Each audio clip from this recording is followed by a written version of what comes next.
크리스마스가 다가오고 있습니다. 그렇죠? 이번 주에 이제 옵니다. 크리스마스가 다가오면서 점점 사람들은 연말이 오는 것을 실감하죠. 이것을 더 빨리 실감하는 사람도 있고 좀 천천히 실감하는 사람도 있지만 어찌되었든 크리스마스가 오면 야, 이제 한 해가 다 갔다. 이제 내년이 또 시작되는구나 라는 느낌을 갖습니다. 그래서 많은 사람들이 이제 연말쯤에 크리스마스쯤에 2025년 한 해를 돌아보기도 하고 또 내년에는 어떤 일을 할까 어떤 일이 있을까 기대하기도 하고 계획을 세우기도 하죠. 삶이라는 게 계획대로 되는 경우가 있기도 하지만 또 안 될 때도 많아요. 특별히 어떤 고난이나 어려운 일이라는 것은 우리의 계획에는 항상 존재하지 않죠. 내년에는 내가 한번 크게 아파봐야지 하는 사람은 아무도 없잖아요. 그렇죠? 내가 어려운 일을 한번 겪어봐야겠다 계획하는 사람은 아무도 없어요. 특별히 또 하루하루의 삶이란 또 그래요. 아침에 일어나서 또 기분 좋게 일어나서 또 기도하면서 하루를 좀 희망차게 또 기운차게 보내려고 하지만 뭐 별일 없을 때에도 그 마음 먹었던 게 쉽사리 사라지기도 하고 때로는 아주 자그마한 일 때문에 내가 하루를 좀 힘차게 보내봐야지 보람차게 보내봐야지 희망차게 보내봐야지 했던 그 다짐이 물거품처럼 사라질 때도 종종 있습니다. 그래서 사실은 이런 말도 있어요. 하루하루를 살아가면서 아침에 계획했던 아침에 소망했던 아침에 내가 다짐했었던 그 희망을 붙잡고 잠들기만 해도 그 하루의 삶은 성공한 것이다 라는 말이 있을 정도로 사실은 우리의 하루의 삶이라는 것 1년이라는 것 이것을 희망을 붙들고 사는 것 자체가 사실은 쉽지가 않습니다. 희망만 그런 것이 아니라 사실은 삶의 의미나 목적이라는 것도 그렇습니다. 내 삶엔 확실한 의미가 있어. 내 삶에는 확실한 목적이 있어. 라는 확신만 있어도 사실은 우리는 행복한 삶을 살 수 있어요.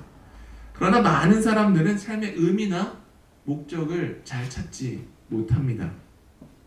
그리고 삶의 의미와 목적을 잘 찾지 못하기 때문에 사람들은 정신적 가치, 예를 들면 무조건적인 사랑, 정의, 평화, 선과 악, 희생 이런 것들의 의미 또한 잘 찾지 못해요. 그래서 내가 왜 희생해야 하지? 내가 왜 무조건적으로 누군가를 사랑해야 하지? 세상에 왜 평화를 위해서 내가 일해야 되지? 내가 이것이 정의인지 아닌지 내가 어떻게 알지? 사람들이 의미와 목적을 상실하니까 점점점 이런 가치들 사랑, 정의, 평화, 선과 악, 희망, 희생 이런 것의 의미 또한 많은 사람들이 찾지 못해요. 왜 그래야 돼? 라면서 그런 것들을 경시 여기는 태도들도 발생하죠. 그래서 요즘 사람들은 많이들 이야기해요. 삶이라는 것은 우연의 연속일 뿐이야. 모든 것은 우발적인 우연이야. 그냥 일어난 거야. 그렇게 우리가 경험하는 것도 무작위적인 것이고 그 안에는 목적도 없고 의미도 없는 거야. 그냥 그렇게 된 것일 뿐이야 라는 경향이 조금 있죠. 그러나 그렇지 않습니다. 우리 삶에는 분명히 희망과 목적과 의미가 있습니다.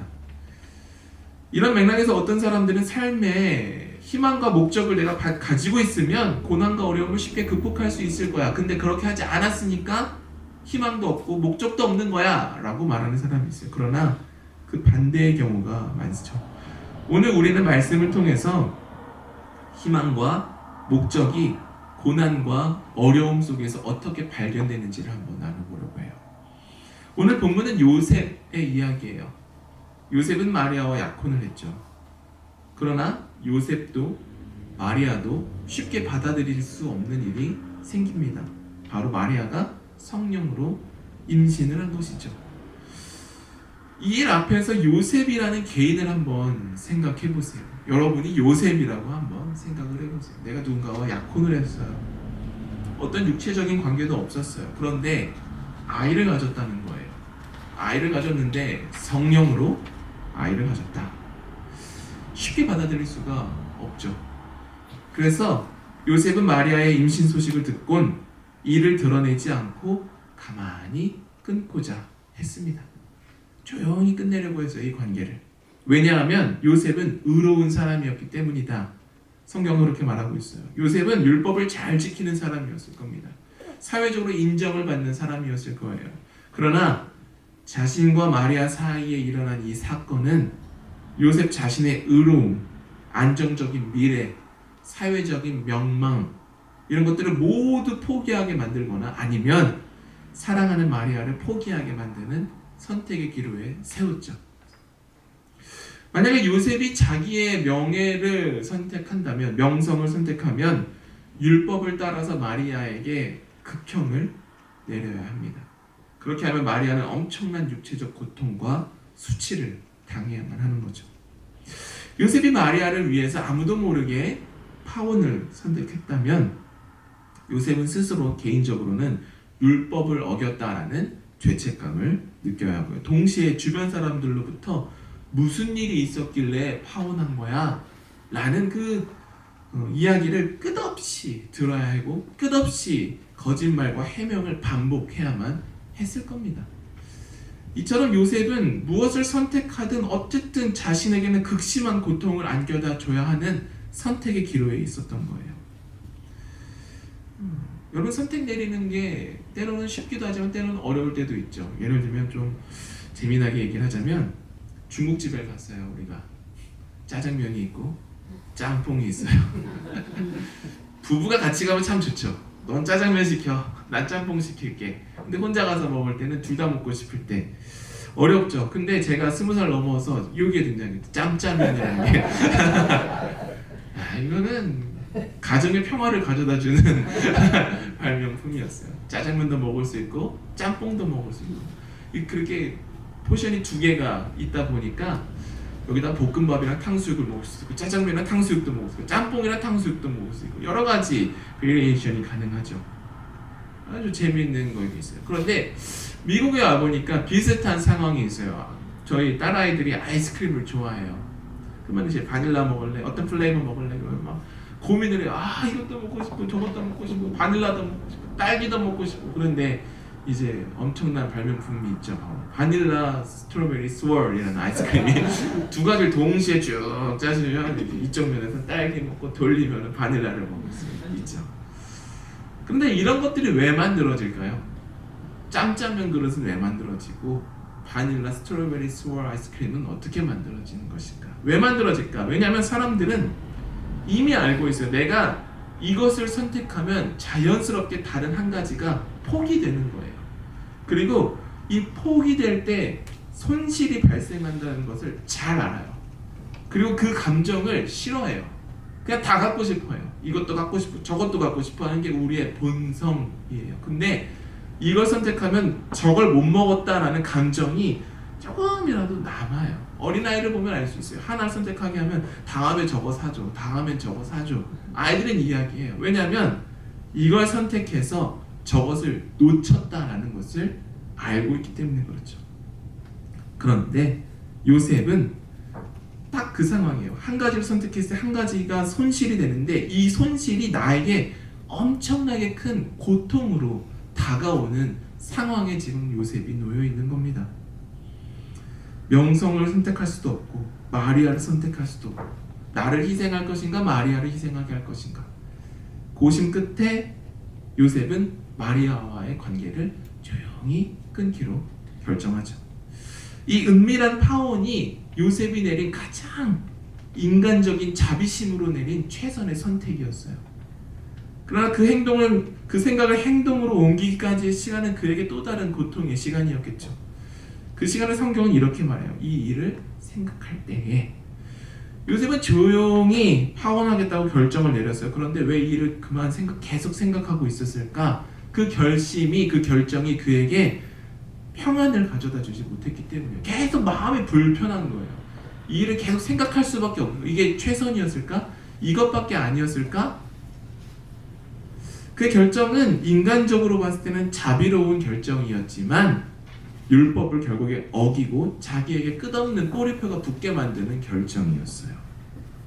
최선의 선택을 했어요. 그러나 그것은 인간의 생각에서 최선의 선택이었어요.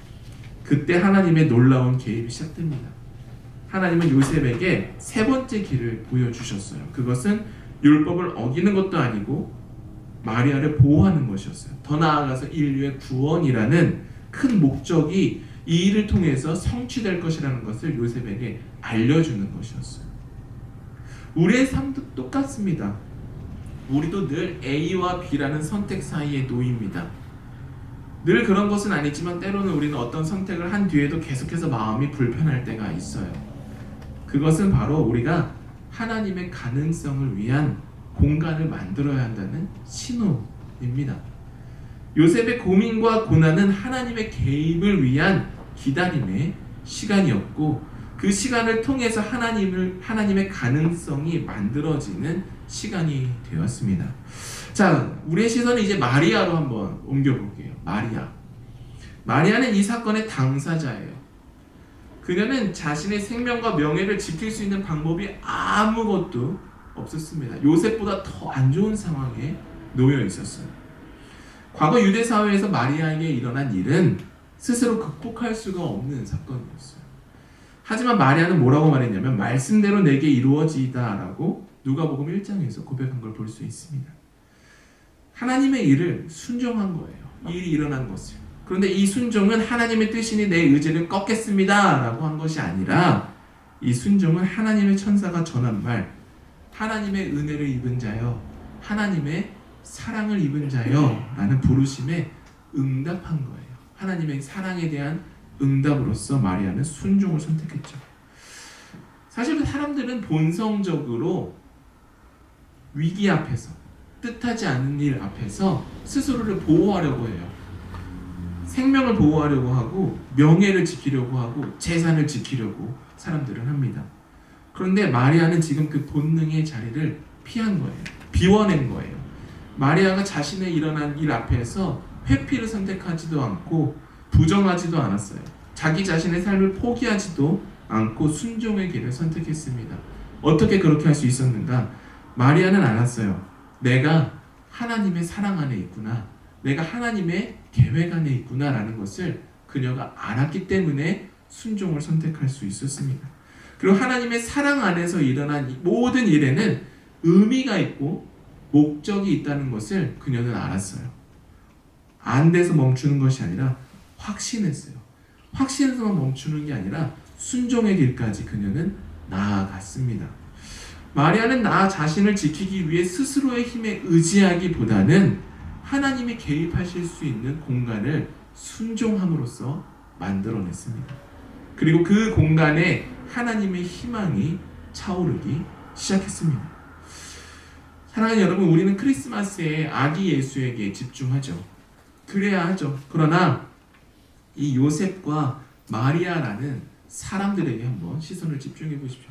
당연히 이들은 아기 예수를 사랑으로 양육했을 겁니다. 그런데 아기 예수가 태어나기 전 상황, 이들에게 닥쳤던 상황을 한번 생각해 보세요. 얼마나 인간적으로 고민이 되고, 인간적으로 얼마나 걱정이 되고 염려가 되고, 하루하룻밤을 지내면서 이것이 과연 왜 우리에게 일어났을까라는 고민의 연속이었을 겁니다. 그런데 그때 천사가 와서 이야기해 주죠. 이 일은 임마누엘이 현실로 일어날 거야. 임마누엘의 약속이야, 이것은. 그리고 그 약속을 통해서 이 걱정과 염려는 희망으로 바뀌었습니다. 그들 현재 겪고 있는 고민과 고난, 걱정과 염려는 모두 의미와 목적이 있다는 것을 깨달았던 거예요. 그리고 그들은 그것을 통해서 희망을 발견할 수 있었습니다. 우리의 삶도 마찬가지입니다. 희망이라는 것은요, 고난이 사라졌을 때 발견되는 게 아닙니다. 진정한 희망은 내가 겪고 있는 이 일이 하나님의 거룩한 목적 안에서 사용되고 있는 일이야. 이 일은 하나님의 목적 안에 있는 일이야. 목적 안에서 일어난 일이야. 이 일은 그냥 아무 의미 없이 일어난 일이 아니야. 이 일은 하나님의 계획 속에서, 하나님의 사랑 속에서 나에게 일어난 일이야 라는 확신이 있을 때 참된 희망이 발견되는 것입니다. 그리고 그렇게 그 목적을 발견했을 때, 그 희망을 발견했을 때 우리는 깨닫는 것이죠. 아, 나에게는 이것이 막다른 길인 줄 알았는데 그 막다른 길이 아니라 그 길은 나를 한 단계 더 높은 곳으로 올리기 위한 하나님의 디딤돌이었구나 라는 것을 우리는 그제서야 깨달을 수 있는 겁니다. 이제 2025년이 끝나갑니다. 그런데 2025년을 한번 되돌아보세요. 여전히 마음 가운데 해결되지 않은 걱정과 고민이 혹시 있습니까? 그렇다면 기억하십시오. 그 걱정과 고민거리는 실패의 증거가 아니라 하나님의 새로운 가능성을 위한 신호입니다. 여전히 내가 마음이 불편하고 여전히 내가 이 일 때문에 잠을 편히 못 자고 있다면 이제는 우리가 하나님을 위한 공간을 만들 때입니다. 우리의 지혜가 끝나는 곳에서 하나님의 계획은 시작됩니다. 이번 크리스마스에는 그래서 우리가 아기 예수의 탄생을 기뻐해야겠지만 거기서만 멈추는 것이 아니라 우리 삶 속에 담겨있는 모든 고난과 어려움, 그 속에 담겨져 있는 하나님의 거룩한 목적을 발견하시길 바랍니다. 혹시 그것이 만들기가 어렵다면 아주 쉬운 방법이 있어요. 그것은 바로 임마누엘의 약속을 놓고 기도하는 겁니다. 하나님이 우리와 함께 하신다 라는 그 약속이 예수 그리스도의 탄생을 통해서 우리에게 확증되었는데 그것을 놓고 우리가 기도하는 거예요. 그렇다면 하나님, 지금 내가 이것 때문에 마음이 불편한데 내가 지금 이 2025년, 2026년 다가오는 한 해가 이것 때문에 여전히 내가 평안하지 못합니다. 이제 하나님의 뜻을 내 삶에서 이루어 주십시오. 임마누엘을 통해서 하나님의 뜻이, 계획이 무엇인지 알려주십시오. 기도할 때에 우리 삶에는 하나님을 위한, 그 하나님의 희망을 위한 공간이 만들어지게 되고요. 그 공간을 하나님께서 채우기 시작하실 때에 우리 삶에 누구도 빼앗을 수 없는 목적과 의미가 그리고 희망이 있음을 우리는 깨닫게 될 것입니다. 그 소망 가운데 다가오는 한 해를 주님과 함께 동행하는 저와 여러분 되기를 주님의 이름으로 축원합니다. 이렇게 기도하겠습니다.